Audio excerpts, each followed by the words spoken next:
Welcome to UCTV. My name is Ayebe Lam Anthony, and today we have two guests on our show.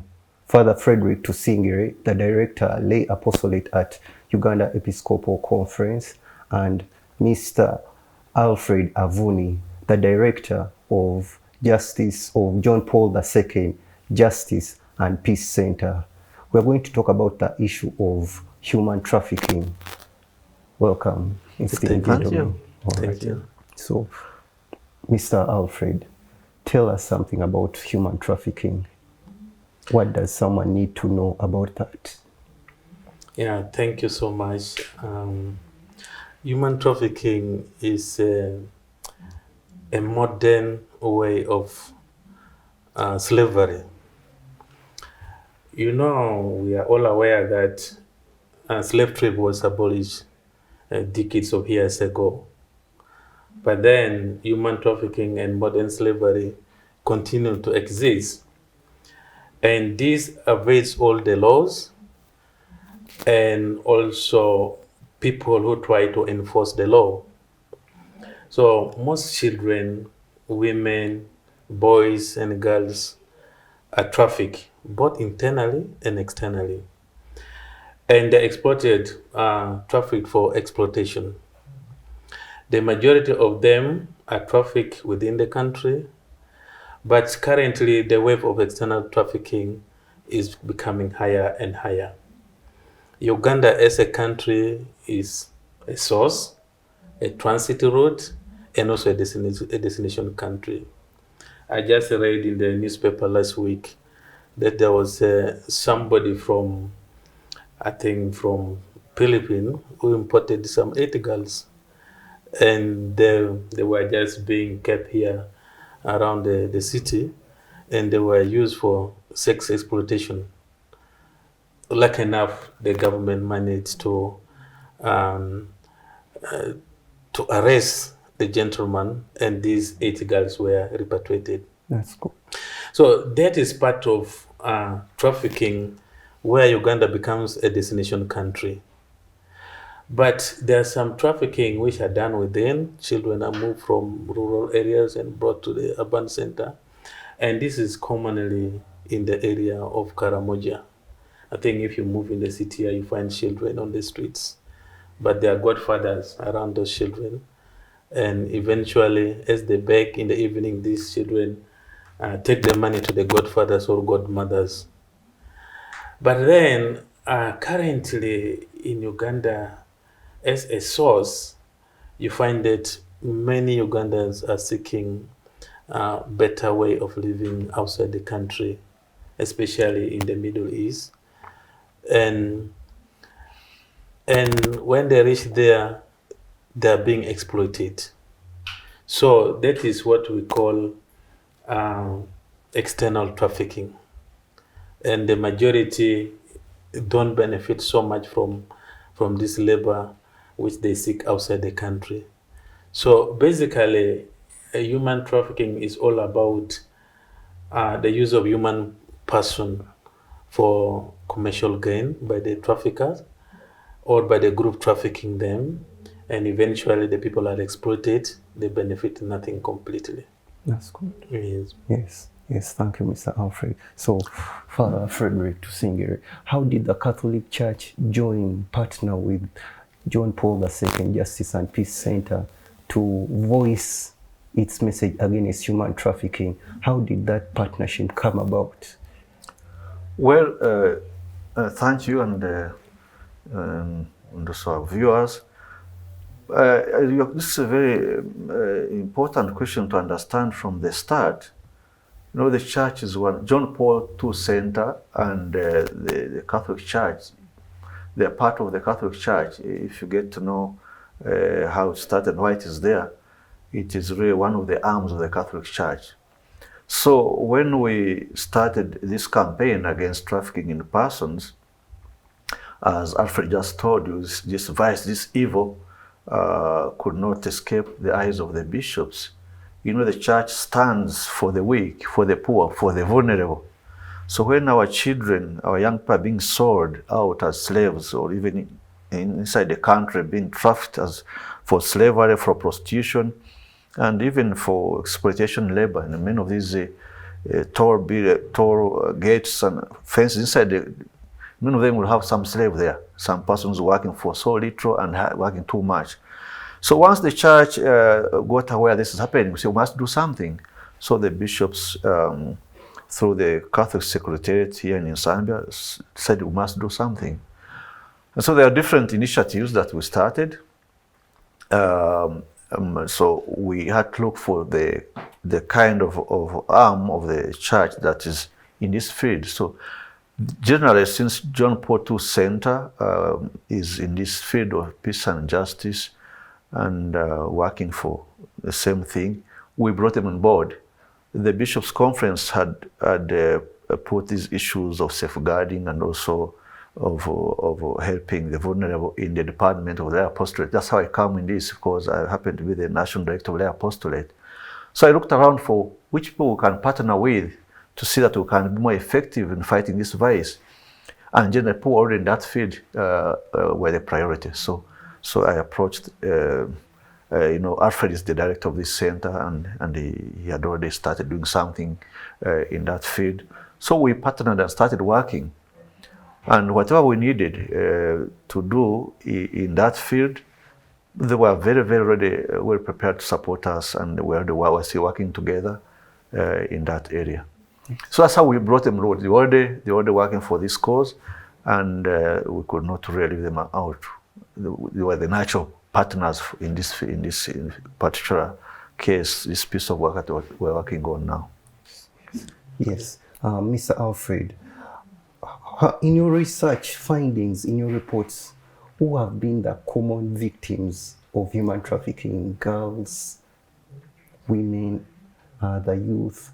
How have you seen the numbers of people being trafficked? Can you tell us something about that? Who are those victims you come across, the victims of human trafficking? Yeah, human trafficking cut across all ages. Internally, we find that mostly children are victims, with some girls trafficked within the cities. But even young men are trafficked. But when you look at the external trafficking, the majority are girls, age around 15 to 23 to 30, something like that.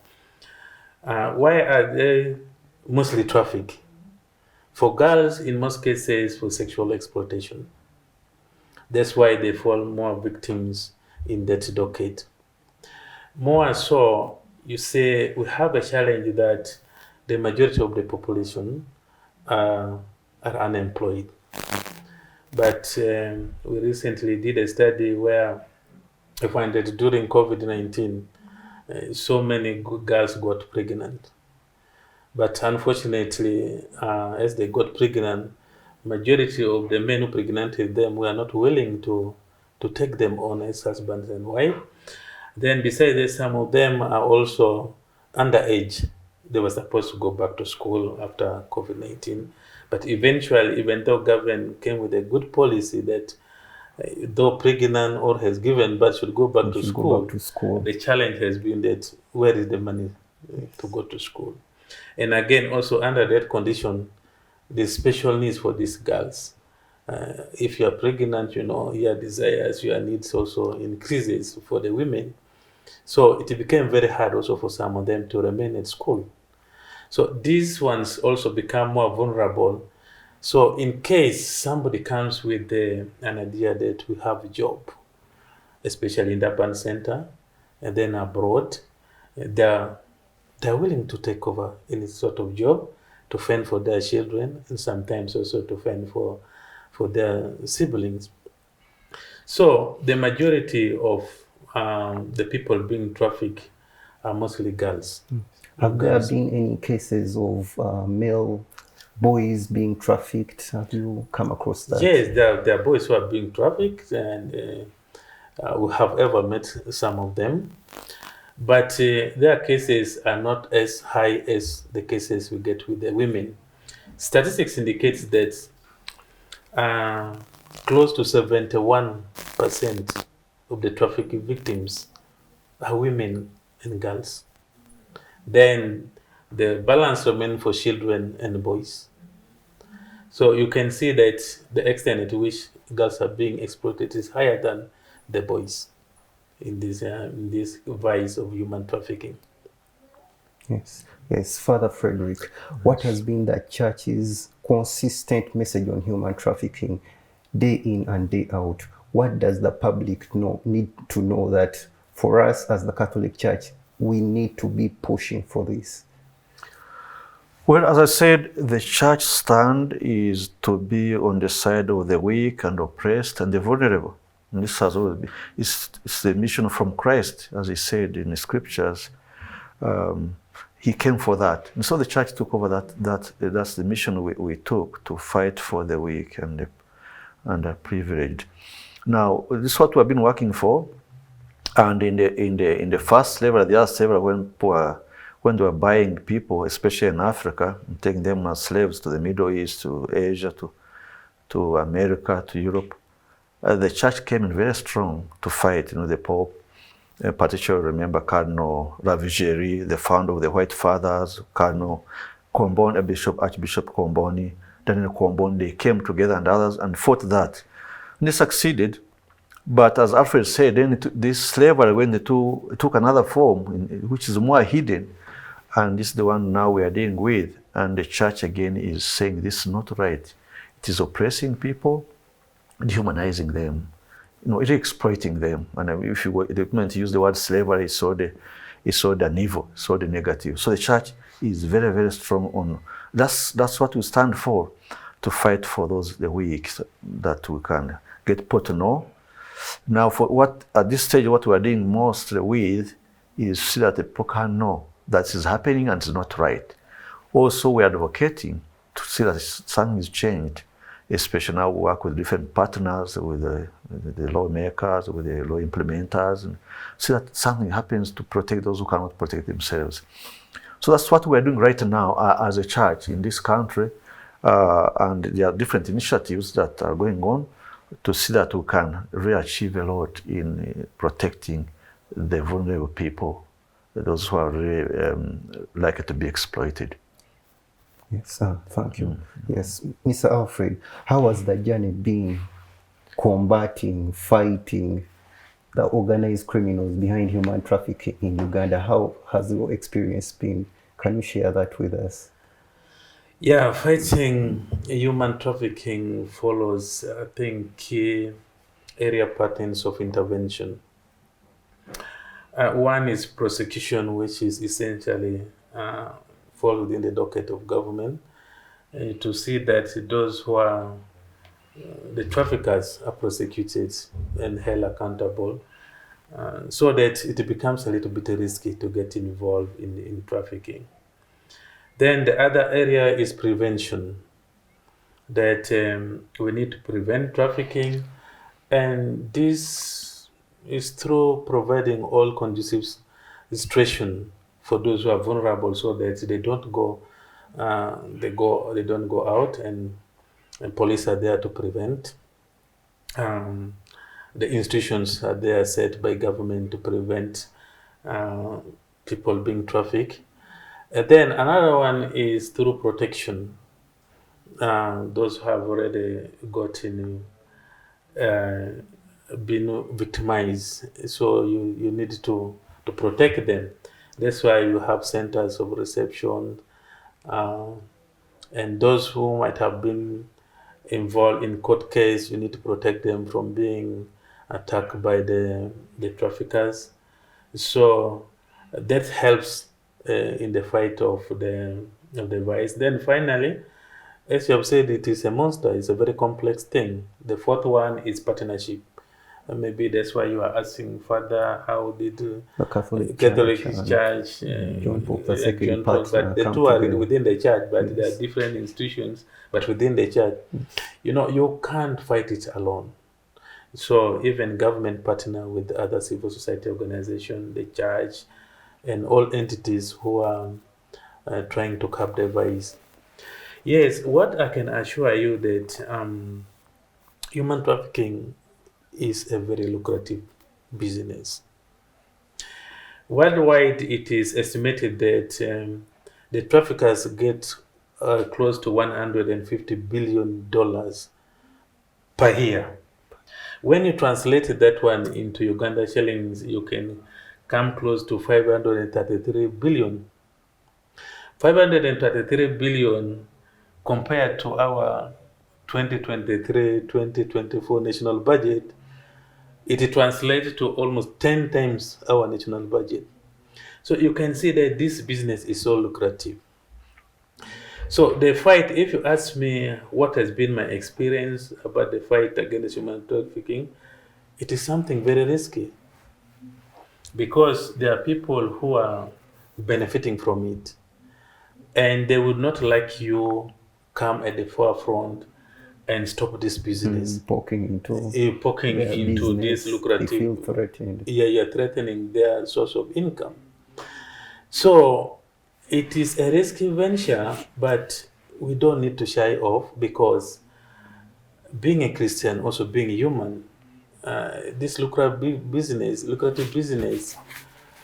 is affecting the core image of God, which is the humanity. So if the humanity is being abused and we shy off, then who is going to do it?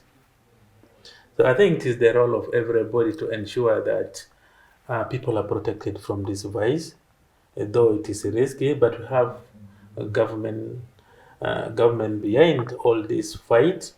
So we do believe as we fight, we are also being protected by government.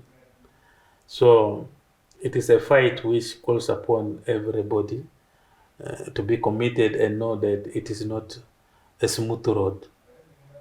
Yes, yeah, no, that's good. Yes. I just wanted to add, supplement a little bit on what Alfred just said, as a way of, or as a tool of fighting this.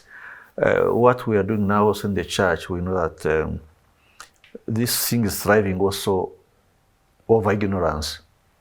You know, you find somebody saying this piece of land, 10 million or 12 million, and is sending a daughter to the Middle East.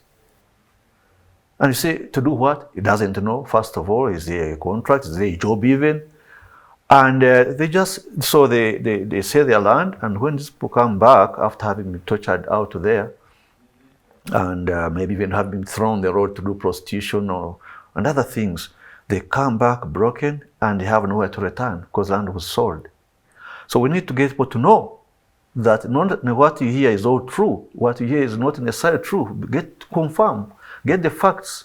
So one thing we are doing is to inform people. So we need to inform people as they go fighting this vice. People should know the truth.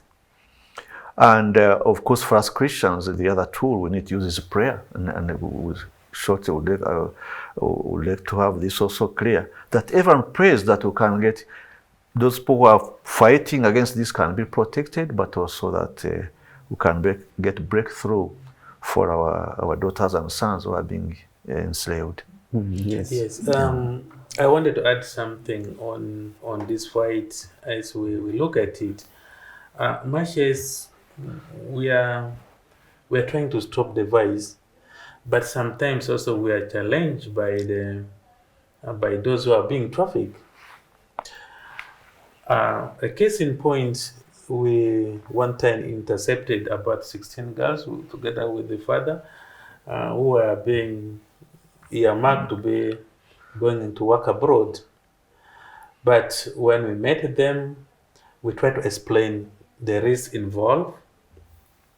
But one of them responded that, if I go there and die, even my body will come in a plane. So you see, now, this is maybe what Father is trying to explain to you, is that it is a double-edged sword, double cross, maybe I could call it like that, in such a way that much as you're helping some of these individuals, they are not understanding the risks involved. And secondly, some of them are so vulnerable and desperate that they are willing to go despite all the challenges people face the other side. Some of them might have had also the risk, maybe the torture their friends might have undergone while abroad. But this one will think that that's the unfortunate part of the other person. So they still think of going. What is underlying this? I think there is a certain high level of desperation, this high level of poverty, that people feel that it is better to travel and go and die there. So we need to look down at home. What are the causal factors? Why are these youth uh, trying to move out of the country? Is there a way we can solve this problem domestically? Yeah, as far as mentioned, some of them sell their land and they think that after selling the land, they will get a better job, which will improve their livelihood when they come back. But they come barehanded. Yes, we've seen that happen a lot. It Many happened a times. lot. In one of our workshops, we met a priest who was trying to look for money to get a job for two girls who were earmarked to go outside, and he was requested to give for each girl 2 million. But when we discussed with the father, we said, Father, why can't you give money to this girl, this money, this 2 million, they invest this money locally instead of them going abroad and eventually may not even recover the 2 million you have spent. The father was very conscious about that and he said, oh, you have helped me. I think that's the best thing I'm going to do. I will try to support these girls locally. So, as far as mentioned, there's need to let the public know that not everything is rosy when you go outside there to get a job. But we don't also say that not everybody who goes there does not succeed. No. But the risk is still there. That's why, for those who succeed, that's why part of the thing we are working on is that there are just laws and comprehensive contracts with different countries where people go that also they are cared for when they go there. So be careful, where are they going? What will they do? How much will they earn? How are they protected in case there's a problem? So, and this is not, we're not very far yet. And one thing we work on is that, as I said, we're working with different partners. So some laws are available, but we think the law needs to be strengthened. And also this field of externalization of labor, which sounds very good, and hiding in that to sell our children out, that needs to be worked on a bit more. So that the few who are benefiting, so if everyone could benefit, if it is done well, those who go there will be sure that they are going to benefit and their terms are already clear.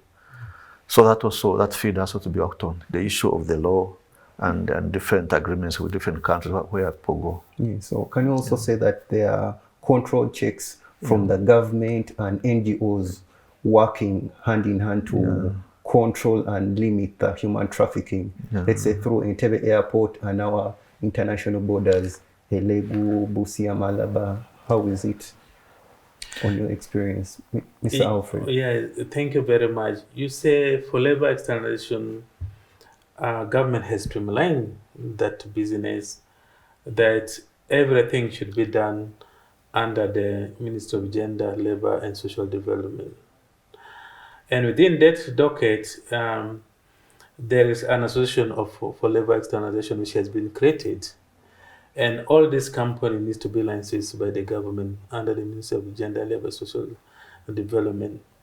Currently, I think we have close to 302, 304 companies for labor externalization. So we do believe that apart from that, government has bilateral agreement with some of those countries. But for the Middle East, for the last time we checked, I think there were only 2 countries, I think, Saudi Arabia and another one, I think other it is Dubai or something. There are 2 countries only where government has bilateral. UAE, I think UAE. So UAE. So there are 2 countries where, out of the 8, 2 countries the government has bilateral agreement, which is very good for our case. And also, There are control points, border points, but unfortunately, you see, the border also is porous. Some of them don't follow the official official exit routes. But within that docket, there are also the element of corruption. That much as these check and balances are there, still even within the labor companies, there's some foul play. Recently, you might have seen one of the company, I think Middle East company, the bosses were implicated for trafficking. And in 2020, 2021, 2022, there was, I think, suspension of about 6 companies by the government. So these are control measures which the government has over the labor business. However, despite this, there are always hiccups. Some of the girls we have rescued, they also tell us that they pass through the legal process, but on reaching there, the support which is expected to be given from the company that recruited them, they didn't get. So that's the unfortunate part. But government is trying its best to regulate it, and also to hold the companies that go against the regulations accountable. But to what extent, this also needs to be understood. Yes, yeah, that's good. Yes, yes, Father Frederick, you're organizing a national prayer on human trafficking. Can you tell us what it's all about and what the public needs to know? So since last year, we started this as a church in Uganda. The Bishops' Conference started organizing a National Day of Prayer on this vice. It takes place the 9th of September. It's easy to remember, 9/9, the 9th of September every year. So last year we had it. This year again we're organizing the next month.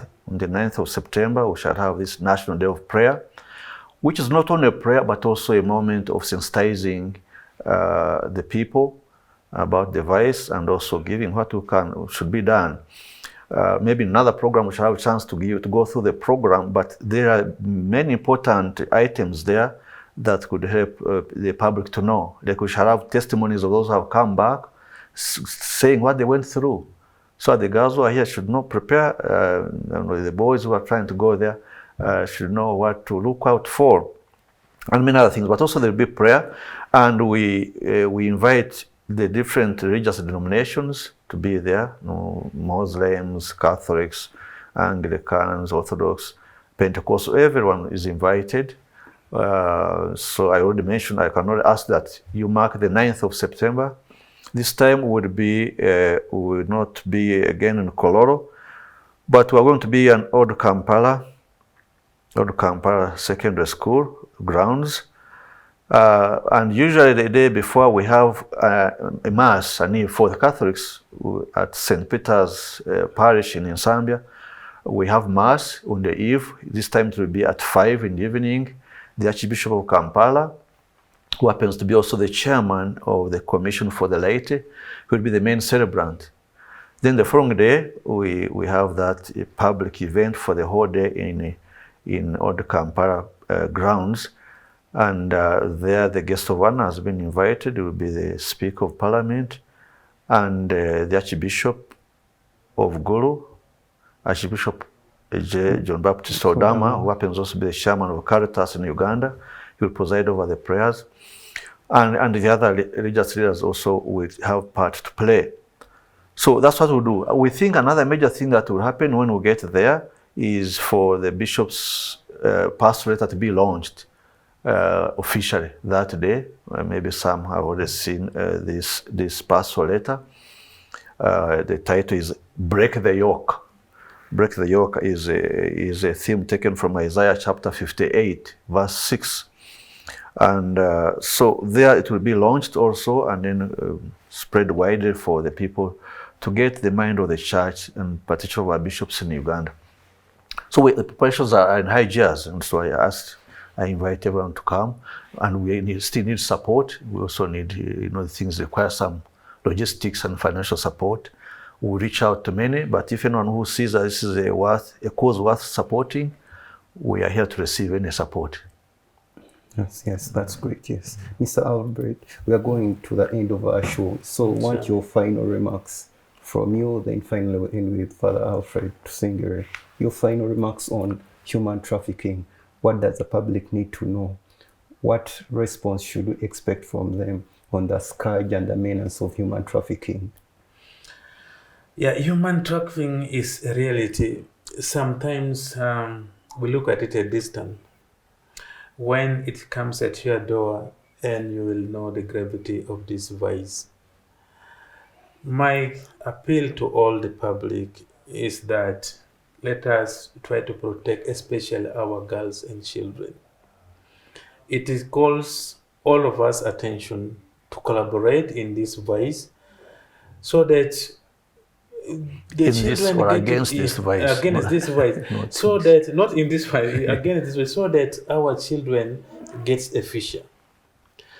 Already, most of them are very desperate. Let parents play their responsibility. Let government make this vice become a risky, this trade to become a very risky trade, because through enforcement of the law, we do believe that human trafficking can be stopped. So it is upon the government to take action and enforce the law. And then secondly, I look at it that there is a need for us to address the causal factors. The level of poverty is so high. Unemployment is so high. That's why the youth are so desperate to seek for job somewhere, in most cases in the Middle East. So we need to create more opportunities at home than outside. So there is a saying which I can conclude with. Yes, it may look good for us to seek solution for our problem outside. But look at the scenario that when your house is leaking and you find a solution to solve the problem of your leaking house in a neighbor's house, I don't know how comfortable it will be for you to stay in the neighbor instead of fixing your own house. To me, what I can say is that let us fix the home, the issue of unemployment and poverty locally, not externally. And thank you. Yes, Father, your concluding remarks. Well, I think Alfred has said it all, but I just want to add that for us as Christians, as believers, we cannot be indifferent about this evil. And I said it is thriving also on ignorance. So let's be informed. First, let's be informed that there's a problem here. Not everything, where those rosy promises we are getting are not necessarily true. Let's be informed of the problems within this, either internal or external trafficking. Every citizen should be informed. Secondly, let's work against it, all of us. And as I said, one tool we use for us as believers is to pray. Let us pray about this and get God's intervention in this. The other interventions Alfred has mentioned, what the government needs to do, what we need to do as citizens. But let's take this seriously. And so I repeat my invitation for the public to come to Old Kampala Secondary School grounds on 9th of September, that we can together see a way forward on this evil. Yes. Okay. Thank you. Yes, thank you very much, Father. So this is what we had today for our spotlight show on human trafficking. We had two guests in our studio, Father Frederick Tusengere, the Director Lay Apostolate at the Uganda Episcopal Conference, and Mr. Alfred Avuni, the Director of John Paul II Justice and Peace Center. So thank you for watching this spotlight show on human trafficking. Have a nice day.